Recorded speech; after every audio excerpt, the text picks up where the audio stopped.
عمرك حسيت في يوم بتعب دائم أو تورم في القدمين؟ طب مش يمكن كليتك بتوصل لك رسالة؟ طبعا هتقولي وأنا هقرأ الرسالة دي إزاي؟ الموضوع سهل وبسيط، بإنك تروح أقرب معمل وتعمل تحليل وظائف الكلى.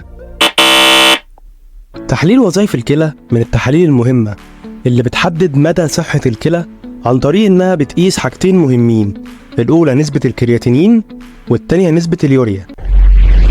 ووظيفة الكلى إنها بتخلصنا منهم، لأن ارتفاع نسبتهم في الدم عن المعدل الطبيعي خطر ودليل على وجود مشكلة في الكلى. وعشان كده تحليل وظائف الكلى بيحافظ على صحة الكلى وهيجنبك أي مضاعفات خطيرة في المستقبل. وأخيرا مستني أسئلتكم في الكومنتات، وانتظرونا مع تحليل جديد في زيارة منزلية.